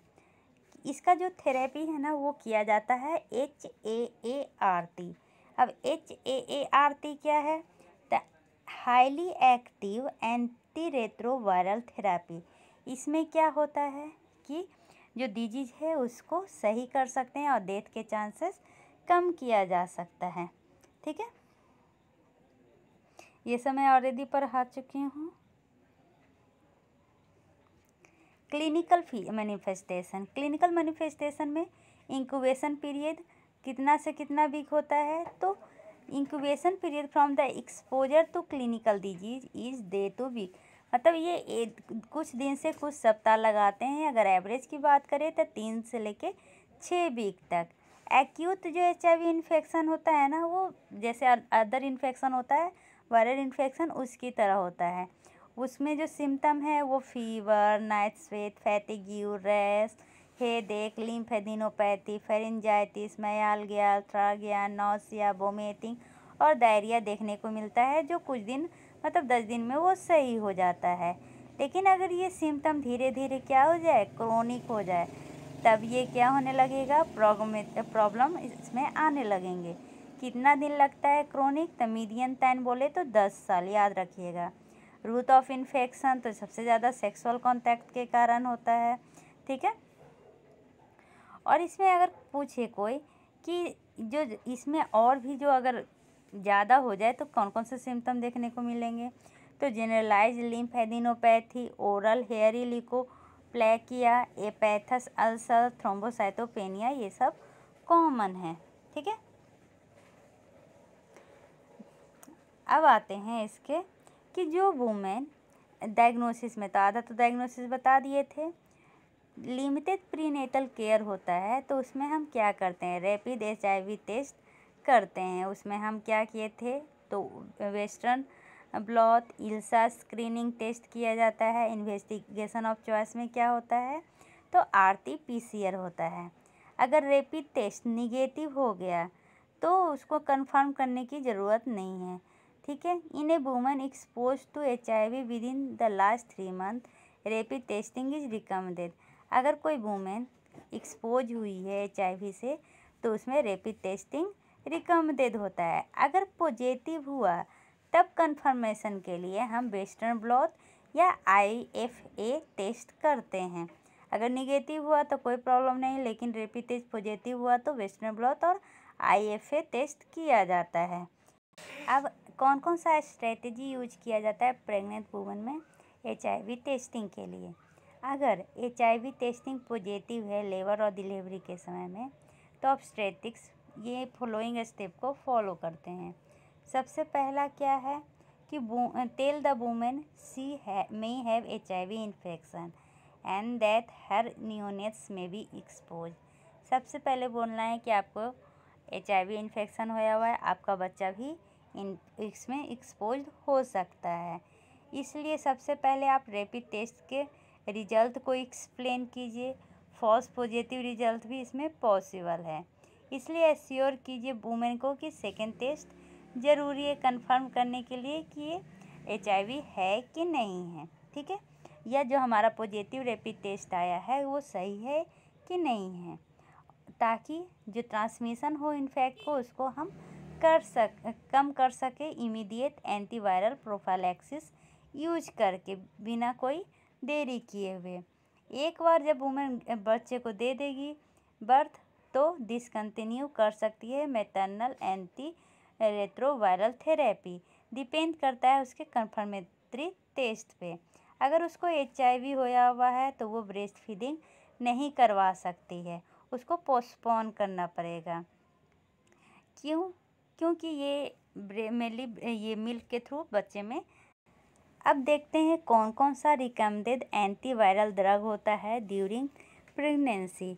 तो अगर कोई HIV इन्फेक्टेड वूमेन है जो ऑलरेडी एंटीवायरल थेरेपी ले रही है, जो प्रेग्नेंट है, तो कंटिन्यू करना चाहिए करेंट मेडिकेशन।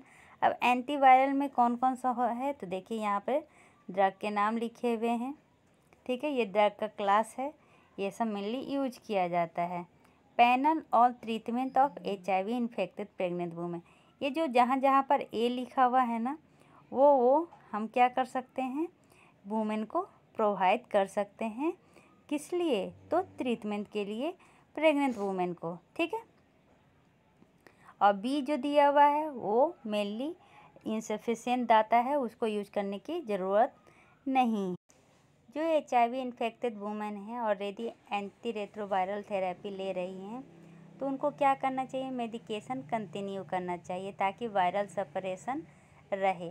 अगर वायरल डिटेक्टेबल है तो ऑर्डर क्या करना चाहिए, HIV anti retroviral drug resistant testing करवाना चाहिए।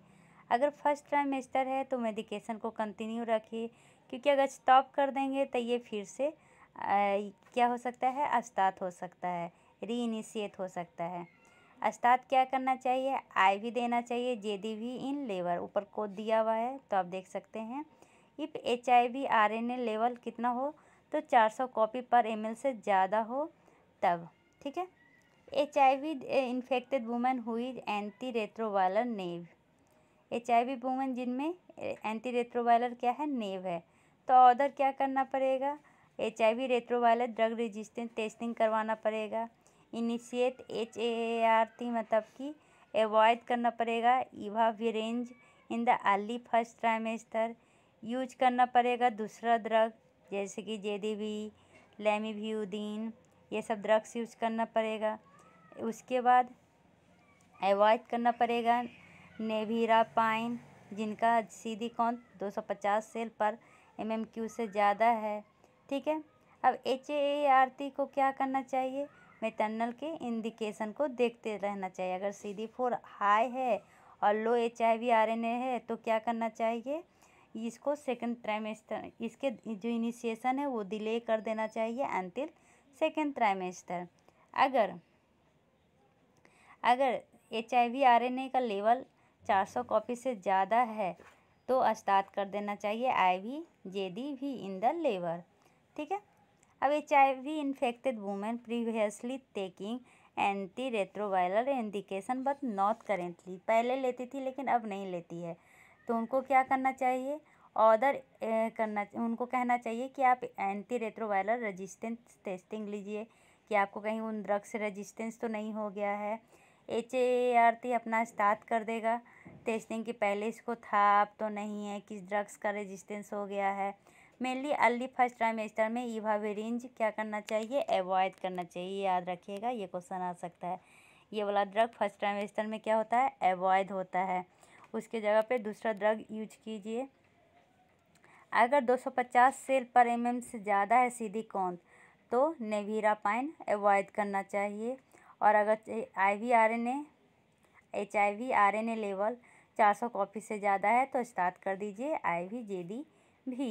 ठीक है, अब HIV इन्फेक्टेड वुमेन है लेकिन कोई उसने क्या एंटी रेट्रोवायरल मेडिकेशन यूज नहीं किया है, जिसमें जो अभी प्रेजेंट है लेवर में, तो क्या करना चाहिए, उसमें इनिशियल HIV रेगुलेटरी असेसमेंट करवाना चाहिए, स्टार्ट कर देना चाहिए JDV IV के द्वारा। कितना, तो 2 milligram per kg IV load over 1 hour, then 1 milligram per kg per hour until delivery, ताकि कम से कम ट्रांसमिशन हो सके। अब JDV आ रहा था तो इसका फुल फॉर्म क्या है, तजिडोवुदीन। ठीक है, ये ड्रग्स मेनली स्टार्ट कर देना चाहिए जब HIV RNA लेवल 400 कॉपी पर ml से ज़्यादा हो, क्योंकि वो उसके डिवीज़न को ह्यूमन पेपिलियोमा वायरस, जिसको शॉर्ट फॉर्म में हम कहते हैं HPV, ये group of non envelope DNA virus है। मतलब ये एनवेलप नहीं है, ये नॉन एनवेलप DNA वायरस है। ये मेनली हमारे एपिथेलियल सेल को इन्फेक्ट करता है। एपिथेलियल सेल जो सबसे ऊपर वाला लाइनिंग होता है ना, उसको कहते हैं, ये उसको अफेक्ट करता है। जैसा कि पता है कि बहुत सारे ये इसके स्पीसीज पाए जाते हैं, लेकिन इसको करेक्टराइज्ड किया गया है एपिथेलियल सेल के अनुसार, जैसे ये इसको इन्फेक्ट करता है। जैसे कि स्किन के एपिथेलियल सेल को अगर ये इफ़ेक्ट करेगा, जैसे कि फेस, हैंड, फीट, या फिर म्यूकस मेम्ब्रेन को, जैसे कि रेस्पिरेटरी ट्रैक इंक्लूडिंग फेरिंग्स, नसल, ओरल कैविटी या एनल और जेनिटल रीजन को। कुछ जो इसके टाइप हैं वो उसके कारण बेनाइन ट्यूमर होता है, जिसको हम कहते हैं पैपिलियोमा, PAPILLOMA, या वार्ट भी कहते हैं। कुछ के कारण कार्सिनोमा या कैंसर होता है। तो इस तरह से इसके कैटेगरी को डिवाइड किया गया है। अब चलिए कुछ डिस्कस करते हैं एपिथेलियल सेल के बारे में। एपिथेलियल सेल होता क्या है? ये लाइन करता है outer surface of the organ या ब्लड वेसल को। ये सेपरेट करता है इंटीरियर बॉडी को एक्सटीरियर बॉडी से। जैसे कि हमारा स्किन, ये भी एपिथेलियल सेल में आता है। जब तक एपिथेलियल सेल इंटैक्ट रहता है तब तक ये फॉरेन बॉडी, माइक्रो ऑर्गेनिज्म को एंट्री को क्या करता है? रोकता है। लेकिन एक बार रप्चर हो जाए तो ये इजी कर देता है माइक्रो ऑर्गेनिज्म का एंट्री का। ठीक है, इसलिए इसका इंटैक्ट रहना बहुत ही ज़्यादा ज़रूरी है। कहीं कहीं पे एपिथेलियल सेल जैसे कि skin, anus, genital area, respiratory tract, ये जो हमारा एपिथेलियल सेल है ना, ये स्ट्रेटिफाई हो जाएगा। और स्ट्रेटिफाई हो जाएगा और वो लेयर्स में डिवाइड हो जाएगा। जो सबसे नीचे वाला लेयर होता है उसको हम बेसल सेल कहते हैं। ये एक डिवाइडिंग सेल है। बाद में ये डिवाइड करते करते करते करते ऊपर में स्क्वामस सेल, स्क्वामस शेप का सेल बनाता है, जो मेनली फ्लैट होता है इस तरह से। ठीक है, ये क्योंकि ये जो बेसल सेल है वो डिवाइड और मैच्योर करके ऊपर में स्क्वामस शेप देते हैं ताकि ये फ्लैट दिखे। अब मान लीजिए कि ये जो स्किन था उसमें रप्चर हो जाता है। अगर रप्चर हो गया तो ह्यूमन पेपिलोमा वायरस अंदर आ जाएगा। उसको ज़रूरत नहीं है कि वो बेसल सेल तक पहुंचा है, बेसल सेल के डीएनए तक पहुंचा है कि नहीं पहुंचा। उसमें अपना जीन होता है, 2 वायरल जीन, जिसको हम कहते हैं E6 और E7, जिसके थ्रू वो क्या करता है, वो जो बेसल सेल का फिनोमिना होता है ना, पाथवे, जिससे कि वो रेगुलेट करता है, उसको डिस्टर्ब कर देता है। तो कौन सा पाथवे को डिस्टर्ब करता है? P53 and PRB pathway, P for protein. इसके कारण क्या होता है, एपिथेलियल सेल का अनरेगुलेट हो जाता है ग्रोथ, मतलब ज़्यादा होने लगता है, अनकंट्रोल ग्रोथ होने लगता है। और ये किसके कारण होता है? ह्यूमन पेपिलोमा वायरस के कारण एपिथेलियल सेल का ग्रोथ अनकंट्रोल्ड हो जाता है, जिसके कारण वार्ट या लेसन देखने को मिलता है।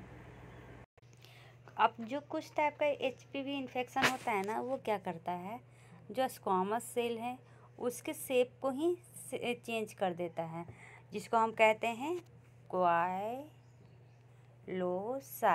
क्वाइलोसाइट क्या होता है? Abnormal shape of the squamous epithelial cell. अब ये क्वाइलोसाइट बन गया तो ये क्वाइलोसाइट किसका मार्कर होता है? प्री कैंसरस लेसन का, जो बाद में कार्सिनोमा कॉज करता है। तो ये लेसन होता क्या है? एबनॉर्मल एपिथेलियल सेल ब्रेक कर गया, किसके थ्रू? बेसमेंट मेम्ब्रेन के थ्रू।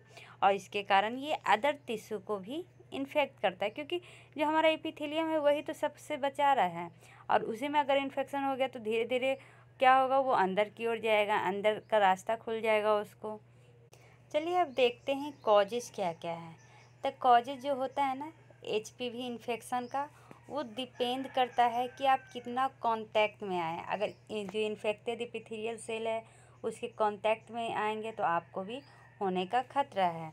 ठीक है, कुछ एक्टिविटी है जो मेनली जो इसके रिस्क ऑफ एक्सपोजर होता है ना, मतलब होने के चांसेस बढ़ा देता है।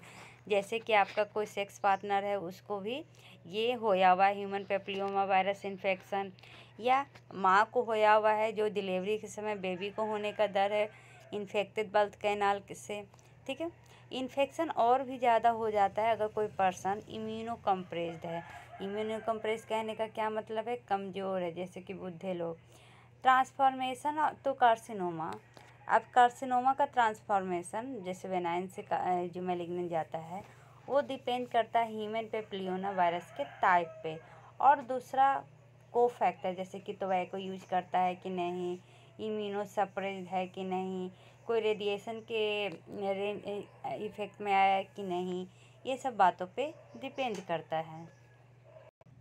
जहाँ तक इसके सिम्टम की बात है तब मेनली जो ह्यूमन पेपिलोमा वायरस होता है वो एसिम्टोमेटिक होता है, लेकिन अगर सिम्टम शो करेगा तो वो डिपेंड करेगा एचपीवी टाइप से। ठीक है, अगर मान लीजिए नॉन कंजेनाइटल कुटेनियस इन्फेक्शन हुआ तो इसमें मेनली क्या देखने को मिलेगा, बेनाइन वार्ट, जैसे कि हैंड और फिंगर में मेनली क्या देखेंगे तो स्किन वार्ट देखेंगे। स्किन वार्ट होता क्या है, तो ये डोम शेप होता है, डोम शेप स्किन को रफ बना देगा। ठीक है, दूसरा आपको देखने को मिलेगा प्लैंटर वार्ट। अब ये प्लैंटर वार्ट मेनली लेग के सोल में देखने को मिलेगा, ये पेनफुल होता है। ठीक है, फेस पे आपको देखने को मिलेगा फ्लैट वार्ट, ये क्या होता है, ये मेनली पेनलेस होता है। ठीक है, पीलीफॉर्म बार्थ आपको आईलिड सब पे देखने को मिलेगा, ये इस तरह से लंबा होता है, पीलीफॉर्म की तरह होता है। अब रेयर केस में एक डिजीज देखने को मिलेगा जिसको हम कहते हैं इपीडर्मोडिस्प्लेसिया वेरिसिफॉर्मिस। अब ये क्या होता है, ये क्रोनिक कुटेनियस इन्फेक्शन है जो मेनली स्टार्ट होता है फ्लैट वार्ट से, लेकिन बाद में जाके ये क्या बन जाता है, स्किन कैंसर। अगर इन्फेक्शन हो जाए mucous membrane of upper respiratory tract तो क्या होगा, एक डिजीज होगा जिसको कहते हैं रेस्पिरेटरी पैपिलोमेटोसिस। ठीक है, इसमें मेनली वॉइस चेंज हो जाता है, हाई पिच ब्रेथ साउंड देखने को मिलता है, मेनली कब, जब लैरिंग्स इन्फेक्शन हुआ है तो। अब इसमें अगर एनल या जेनाइटल इन्फेक्शन हुआ है, जेनाइटल इन्फेक्शन मतलब वेजाइना सर्विक्स ये सब पार्ट अगर इन्फेक्शन हुआ है तो इसमें बहुत सारे वार्ट देखने को मिलेंगे जिसको हम कहते हैं कॉन्डिलोमा एक्यूमाटा। क्या, कॉन्डिलोमा एक्यूमिनाटा। इसमें क्या हो जाता है, स्किन कलर्ड हो जाते हैं। ये इसका जो रेंज है वार्ट का वो अलग अलग साइज़ का दिखता है, लेकिन सेम क्या रहता है इसका लुक कैसा होगा, कॉलीफ्लावर लाइक लुक होगा उसके सरफेस पे। ये मेनली पेनलेस होता है, लेकिन इसमें ईचिंग, बर्निंग, लोकल पेन और ब्लीडिंग देखने को मिलता है। ये मेनली डिपेंड करता है कौन सा टाइप है। ये जो एनल और जेनाइटल इन्फेक्शन है मेनली 6 और 11 टाइप के कारण होता है, और ये 6 और जो 11 है ना वही लैरिंजियल पेपिलोमेटोसिस और जेनाइटल वात का मेन कारण होता है। ये लो रिस्क में माना जाता है क्योंकि ये अंदर तक नहीं जाता है। जैसे 6 और 11 क्या थे, लो रिस्क एचपीवी वायरस थे, लेकिन कुछ टाइप इसका होता है जैसे कि 16 और 18 ये हाई रिस्क एचपीवी टाइप है। ठीक है, इसके कारण क्या होता है, ट्रांसफॉर्मेशन इनटू कैंसर सेल बहुत ही ईजिली हो जाता है। कहाँ पर, cervix, vagina, vulva, penis, anus, अपर रेस्पिरेटरी ट्रैक्ट में, तो इतना जल्दी कि 1 या 2 दिखे में 10 से 20 साल में क्या होगा, ट्रांसफॉर्मेशन हो जाएगा। तो याद रखिएगा 6-11 लो रिस्क है, उसमें ट्रांसफॉर्मेशन के चांसेस कम रहते हैं, लेकिन 16 और 18 क्या है, high risk of transforming into cancer होता है। डायग्नोसिस में अगर कुटेनियस इन्फेक्शन हुआ है तो हम वार्ट से चेक करते हैं।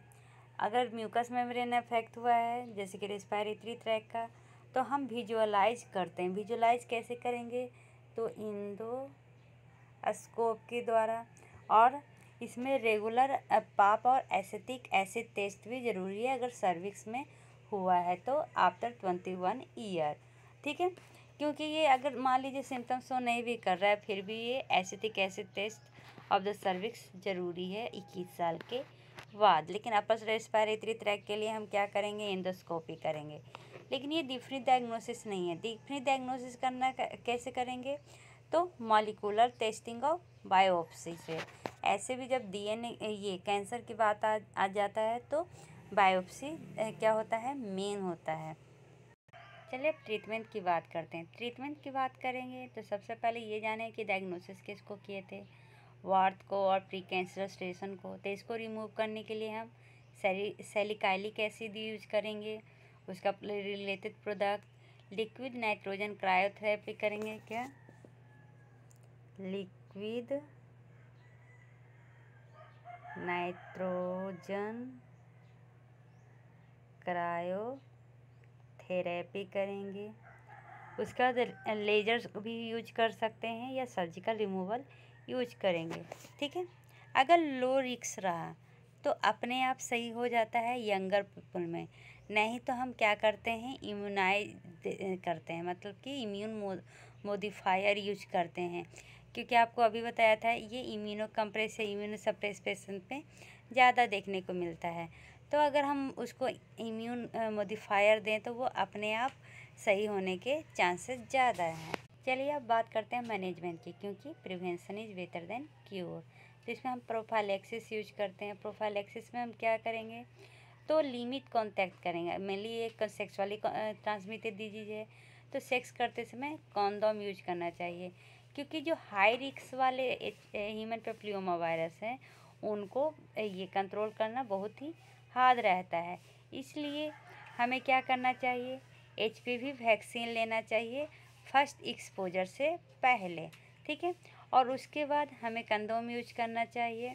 और इन्फेक्टेड पर्सन है तो उससे जितना कम कांटेक्ट हो उतना अच्छा है। अब आते हैं हमारे टॉपिक पे, क्योंकि रिवीजन हो गया। ह्यूमन पेप्लियोमा वायरस ये one of the most common sexually transmitted disease होते हैं। इसका है ना 40 टाइप से ज़्यादा इसका टाइप होता है, जो मेनली इन्फेक्ट करता है जेनाइटल ट्रैक्ट को। ये रिप्रोडक्टिव एज वुमेन को ज़्यादा अफेक्ट करता है, वो मेनली जो सेक्सुअली एक्टिव हैं। ये जो इन्फेक्शन है ना मोस्टली एसिम्टोमेटिक होता है और ट्रांसिएंट होता है। इसमें ऑन्कोजेनिक बिहेवियर मतलब कैंसर वाला भी टाइप होता है। कौन सा है, 16 और 18, जिसके कारण कार्सिनोमा होने का खतरा होता है।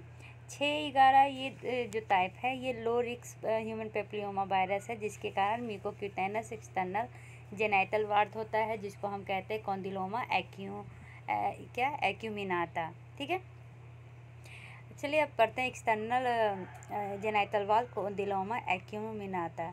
इसका जो रीज़न है अभी तक पता नहीं चला ये होता क्यों है, लेकिन ये जेनाइटल वाल है मेनली ये प्रेगनेंसी के समय ज़्यादा हो जाता है। ऐसा माना जाता है ना कि जैसे प्रेगनेंसी के समय में जो फिजियोलॉजिकल चेंजेज होते हैं वो उसी के कारण क्या हो सकता है, वायरल रेप्लिकेशन ज़्यादा हो सकता है।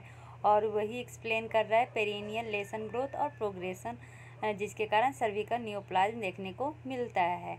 ये जो लेसन होता है ये समटाइम पूरे वेजाइना में फील हो जाता है और कवर कर देता है पेरिनियम को, जिसके कारण वेजाइनल डिलीवरी या एपिस्टोमी डिफ़िकल्ट होता है।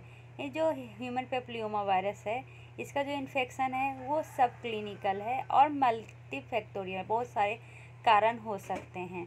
ठीक है, ट्रीटमेंट की बात करें तो ट्रीटमेंट तो हम ट्राइक्लोरो एसिटिक या बाइक्लोरो एसिटिक एसिड देंगे। ये 80 से 90% इफ़ेक्टिव है। ये टॉपिकली अप्लाई किया जाता है वीक में एक बार। ठीक है, ये यूजफुल होता है एक्सटर्नल वाल्व के लिए। कुछ लोग प्रीफर करते हैं क्रायोथेरेपी, लेजर एब्लेशन और सर्जिकल एक्सिजन, लेकिन जो प्रेगनेंसी के टाइम में नहीं किया जाता है वैसा एजेंट, क्योंकि ये एजेंट को यूज करेंगे तो ये मेनली मैटरनल और फीटल सेफ्टी में क्या कर सकता है, प्रॉब्लम कर सकता है। वो है हमारा पोडोफाइलिन रेसिन, पोडोफिलॉक्स 0.5% सोल्यूशन और जेल, इमिक्यूमोड 5% क्रीम, इंटरफेरॉन्स थेरेपी या साइनिकेटिसिन। ये सब एजेंट मेनली प्रेगनेंसी के टाइम में नहीं देना चाहिए। अब नियोनेटल इन्फेक्शन जब डिलीवरी के समय में होता है तो इसमें जुवेनाइल ऑनसेट रिकरेंट रेस्पिरेटरी पेपिलो मैटोसिस तो रेयर होते हैं, लेकिन बेनाइन नियोप्लाज्म लैरिंक्स में देखने को मिलता है, जिसके कारण हॉर्सनेस माने गला भारी भारी, रेस्पिरेटरी डिस्ट्रेस हो सकता है। और ये होता है मेनली 6-11 ह्यूमन पेपिलोमा वायरस के कारण, जो लो रिस्क में आता है। मेटर्नल जेनेटल इन्फेक्शन के कारण मेनली लैरिंजियल पेपिलोमैटोसिस हो सकता है बच्चों में। अब आते हैं इम्यूनाइजेशन की बात। तो सबसे अच्छी बात है कि इसका वैक्सीन है, लेकिन ये वैक्सीन मेनली प्रेग्नेंट वुमेन को रिकमेंडेड नहीं किया जाता है। हाँ, ब्रेस्ट फीडिंग के समय दे सकते हैं, लेकिन प्रेग्नेंट वुमेन को नहीं। इसका कोई साइड इफ़ेक्ट मिला नहीं है, लेकिन अभी इस पर रिसर्च चल रहा है। तो दो human papilloma virus inactivated vaccine आया है, ठीक है। ये मेनली कौन कौन सा है, तो यहाँ पर देखिए क्वाड्रिवैलेंट वैक्सीन, जिसका नाम है गार्दासिल, जो मेनली कंसर्न करता है ह्यूमन पेपिलोमा वायरस टाइप 6, 11, 16, 18। और बाइवैलेंट वैक्सीन, जिसका नाम है सर्वेरिक्स, ये सिर्फ 16 और 18 के लिए होता है। ये 16 और 18 कार्सिनोमिक है, high risk human papilloma virus है। तो ये दो वैक्सीन मेनली आया है। कौन सा, क्वाड्रिवैलेंट वैक्सीन और बाइवैलेंट वैक्सीन। क्वाड्रिवैलेंट में चारों ह्यूमन पेपिलोमा वायरस के टाइप का होता है वैक्सीन, और जो बाइवैलेंट है ये सिर्फ 2 जो हाई रिस्क के हैं वो। ये वैक्सीन मेनली 3 डोजेज में दिया जाता है, और ये मेल और फीमेल दोनों के लिए लाइसेंस है, जिनका एज 26 साल या 26 साल से कम है। ये ज़्यादा इफेक्टिव होता है मेल में। वैक्सीन मेनली प्रेग्नेंट वुमेन को रिकमेंडेड नहीं किया जाता है, लेकिन ब्रेस्ट फीडिंग वुमेन को हम रिकमेंडेड कर सकते हैं। अगर आप प्रेग्नेंट हुए हैं तो इसको स्टार्ट करना है, डिलीवरी के बाद इसको डिलीट कर देना चाहिए, इसके रिमेनिंग डोजेज को। वेजिनाइटिस, इसमें मेनली हमें 3 तरह का पढ़ना है, बैक्टीरियल वैगिनोसिस, कैंडिडियासिस और ट्राइकोमोनियासिस के बारे में। आगे बढ़ने से पहले नॉर्मल चीज़ें पढ़ लेते हैं, जैसे कि हमारा जो वेजाइना है, वेजिनाइटिस मतलब क्या होता है, इन्फ्लामेशन इन वेजाइना। इसका जो सिम्टम होता है कोई भी नहीं होता है, सिर्फ फिजियोलॉजिकल डिस्चार्ज होता है, जो हमारे शरीर के लिए ज़रूरी है। साइन में क्या है, नॉर्मल वाइट और क्लियर डिस्चार्ज होगा नॉर्मल एग्जामिनेशन में। वेजाइनल का जो पीएच है 4.5 से कम होगा। सेलाइन माइक्रोस्कोपी में देखेंगे तो नॉर्मल इपिथेलियल सेल होगा, लैक्टोबैसिलस होगा, क्योंकि नॉर्मल फ्लोरा होता है लैक्टोबैसिलस, ठीक है। और जब पोटेशियम हाइड्रोक्साइड माइक्रोस्कोपी देखेंगे तो वो निगेटिव आएगा। बीफ या एमाइन ऑर्डर देखेंगे तो निगेटिव आएगा। अब आते हैं डिजीज़ में, तो कंपेयर करके पढ़ाती हूँ तो ज़्यादा इजी होगा, ठीक है। यहाँ पर लिख देती हूँ बैक्टीरियल वैगिनोसिस, कैंडिडियासिस, ट्राइकोमोनियासिस। जो बैक्टीरियल वैगिनोसिस है उसमें सिम्टम क्या आएंगे, तो वाइट और ग्रे डिस्चार्ज होगा, ठीक है। कैंडिडाइटिस में क्या होगा, तो पुराइटिंग, इचिंग होंगे, फूल जाएगा, बर्निंग होगा, थिक वाइट कॉटन चीज लाइक डिस्चार्ज होगा। चीज़ देखे हैं ना, वैसा डिस्चार्ज होगा, cottage cheese like discharge. Trichomoniasis में froth yellow discharge, froth yellow माने फेन जैसा येलो डिस्चार्ज होगा। डिस्पैरियूनिया, सेक्स करते समय दर्द होगा और ईचिंग होगी। तो हम इस तरह से पहचान सकते हैं। वाइट या ग्रे डिस्चार्ज होगा तो वो कैसा होगा, ये बैक्टीरिया वेजिनोसिस के कारण होगा। अगर कॉटेज चीज लाइक डिस्चार्ज, याद रखिएगा ये कैंडिडाइटिस के लिए है, cottage cheese like discharge. Trichomoniasis में कैसा होगा, तो येलो डिस्चार्ज होगा, ठीक है। साइन क्या है, तो बैक्टीरियल वैगिनोसिस में वही वाइट ग्रे होमोजीनस एधेरेंट डिस्चार्ज होता है, कोई भी इन्फ्लामेशन नहीं है, ठीक है।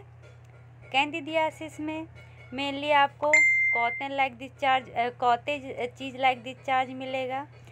वुल्वा में इन्फ्लामेशन हो जाएगा, इदीमा और फीचर देखने को मिलेगा। ट्राइकोमोनियासिस में क्या होता है, तो येलो ग्रीन डिस्चार्ज देखने को मिलेगा, स्ट्रॉबेरी सर्विक्स हो जाएंगे। तो ये टर्म याद रखिएगा, ट्राइकोमोनियासिस में स्ट्रॉबेरी सर्विक्स, कैंडिडियासिस में cottage cheese like discharge. Vaginal pH की बात करें तो सिर्फ कैंडिडियासिस है ना, उसका पीएच 4.5 से कम होता है। बाकी बैक्टीरिया वेजिनोसिस इसका pH 4.5 से ज़्यादा होता है और ट्राइकोमोनियासिस का भी 4.5 से ज़्यादा होता है। तो कितना होता है ट्राइकोमोनियासिस का? तो 5 से 6 pH होता है। सेलाइन माइक्रोस्कोपी का बात करें तो मेनली सेलाइन माइक्रोस्कोपी में क्या होता है ना कि जो बैक्टीरियल वेजिनोसिस है, क्या बैक्टीरियल वेजिनोसिस, कैंडिडियासिस और ट्राइकोमोनियासिस, बैक्टीरियल वेजिनोसिस में क्लू सेल दिखते हैं। क्लू सेल, ये याद करने वाली बातें हैं। और जो लैक्टोबैसिलस है वो इसमें कम हो जाता है। कैंडिडियासिस में सीडो हाइफा दिखेंगे और ट्राइकोमेटियासिस में क्या दिखेगा? तो मोटाइल ट्राइकोमोट्स, मतलब कि इसमें फ्लाजिला दिखेंगे। ठीक है, क्योंकि मोटाइल है ना। जब हम पोटेशियम हाइड्रोक्साइड माइक्रोस्कोपी करवाएंगे तो सारे निगेटिव रहेंगे, सिर्फ कैंडिडियास में क्या दिखेगा? तो सीडो हाइफी। जब हम एमाइन ऑर्डर करवाएंगे तो सारे चीज़ निगेटिव निकलेंगे, सिर्फ दो को छोड़ के बैक्टीरियल वेजिनोसिस पॉजिटिव होगा और ट्राइकोमोनियासिस। तो इस तरह से हम डिफ्रेंशिएट कर सकते हैं और इजीली पता कर सकते हैं। बैक्टीरियल वेजिनोसिस में कोई भी कल्चर में वैल्यू नहीं आता है। कैंडिडियासिस कल्चर में निगेटिव वैल्यू आता है और ट्राइकोमोनियासिस में हम कल्चर और रैपिड एंटीजन करते हैं। अब आते हैं यहाँ पर, जो बैक्टीरियल वेजिनोसिस है वो उसमें उसका रिस्क फैक्टर क्या होता है? तो जिस प्रेग्नेंट वुमेन में विटामिन डी की डिफिशियंसी होती है उनमें मेनली बैक्टीरियल वेजिनोसिस देखने को मिलता है। उसके साथ साथ जिनके मल्टीपल पार्टनर हो, यंग एज हो, स्मोकिंग हो, ब्लैक रेस, ये सब रिस्क फैक्टर हैं प्रेग्नेंट और नॉन प्रेग्नेंट दोनों वुमेन के लिए। लेकिन प्रेगनेंसी के लिए जो मेन रिस्क फैक्टर है वो है विटामिन डी डिफिशियंसी। प्रेगनेंसी में इसके कारण क्या हो सकता है? तो प्री टर्म बर्थ हो सकता है, अर्ली या लेट मिसकैरेज हो सकता है, लो बर्थ वेट हो सकता है और नियोनेटल मॉर्बिडिटी बढ़ सकता है। ट्रीटमेंट में अगर सिम्टोमेटिक वुमेन है जो कंप्लेन कर रही है कि उनमें फीसी स्मेल डिस्चार्ज हो रहा है, तो उसमें हम मेट्रोनिडाजोल देते हैं 500 mg twice daily orally 7 days के लिए, 250 3 टाइम्स डेली ओरली 7 डेज के लिए, या क्लिंडामाइसिन देते हैं 300 mg orally twice daily for 7 days के लिए। ट्राइकोमोनियासिस में हम मेट्रोनिडाजोल देते हैं 2 ग्राम ओरली।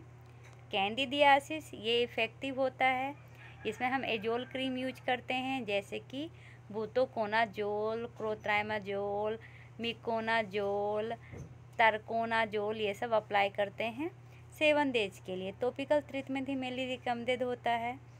ओरल एजोल भी सेफ माना जाता है प्रेगनेंसी के टाइम में। चलिए अब जितने भी सेक्सुअली ट्रांसमिटेड डिजीज देखें सबका एक रिवीजन कर लेते हैं। बैक्टीरियल वेजिनोसिस, कैंडिडोइड, क्लैमीडिया, गोनोरिया, सिफिलिस, इतने सारे डिजीज मेनली हम देखे हैं। बैक्टीरियल वेजिनोसिस मेनली किसके कारण होता है? गार्डिनेला वेजिनोसिस के कारण होता है। ये मेनली एसिम्प्टोमेटिक है, लेकिन वेजाइनल डिस्चार्ज, बर्निंग, फीसी स्मेल और ईचिंग देखने को मिलेगा। ट्रांसमिशन जो मेनली जिनका इम्यून सिस्टम क्या है वीक है उनमें होगा। डायग्नोसिस कैसे करेंगे? तो वेजाइनल स्मीयर से करेंगे। ड्रग मेट्रोनिडाजोल, क्लिंडामाइसिन या तिनिडाजोल देंगे। कैनक्रोइड ये मेनली हेमोफिलस डुक्रेई के कारण होता है। इसमें सॉफ्ट पेनफुल कैंकरी देखने को मिलेगा जेनाइटल एरिया, माउथ या एनस में। लिम्फ नोड स्वेलन हो जाएंगे और पस का डिस्चार्ज होगा। इसका ट्रांसमिशन कैसे होता है? सेक्सुअल कॉन्टैक्ट से और मेनली ओपन लेशन या डिस्चार्ज से। इसका टेस्ट कैसे करेंगे? तो पहले तो ऑब्जर्व करेंगे और साइफिलिस और हर्पिस के लिए अगर निगेटिव टेस्ट होगा तब ये होगा। ठीक है। ड्रग में एजिथ्रोमाइसिन, सेप्ट्राइजोन, इरिथ्रोमाइसिन और सिप्रोफ्लोक्सासिन देंगे। क्लैमीडिया ट्रैकोमैटिस के कारण होता है, ये भी एसिम्प्टोमेटिक होता है। मेन में यूरेथ्रिस, एपिडिडिमाइटिस और काइटिस देखने को मिलेगा। वुमेन में urethritis, vaginal discharge, bleeding, pelvic inflammatory disease, salpingitis, increase risk of cervical cancer देखने को मिलेगा। ये सेक्सुअल कंटैक्ट या मदर टू नियोनेट्स जा सकता है। इसमें हम कौन सा टेस्ट करते हैं? तो नाट मतलब कि न्यूक्लिक एसिड एम्प्लीफिकेशन टेस्ट करते हैं, यूरिन सैंपल, वेजाइनल स्वैप और कल्चर करते हैं। ट्रीटमेंट में एजिथ्रोमाइसिन, डॉक्सीसाइक्लिन, इरिथ्रोमाइसिन और फ्लोक्सासिन, लिवोफ्लोक्सासिन ये सब देते हैं। गोनोरिया निसेरिया गोनोरिया के कारण होता है, इसमें यूरिथ्राइटिस, डिस्यूरिया, फिर पेनाइल या vaginal discharge, rectal pain, bleeding, female में pelvic pain, intermenstrual bleeding, pelvic inflammatory disease, fertility या एक्टोपिक प्रेगनेंसी हो सकता है, इंडोकार्डाइटिस, मेनिंजाइटिस ये सब देखने को मिलता है। इसमें ट्रांसमिशन सेक्सुअल कॉन्टैक्ट से होगा।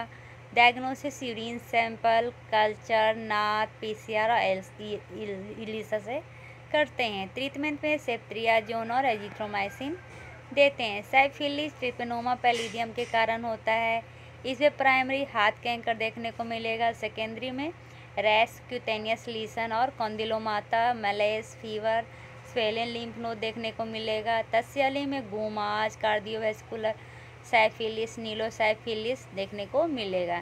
ये सेक्सुअल कॉन्टैक्ट और मदर टू चाइल्ड ट्रांसमिशन होता है। इसका डायग्नोसिस में हम डार्क फील्ड और bright light silver stain examination करते हैं।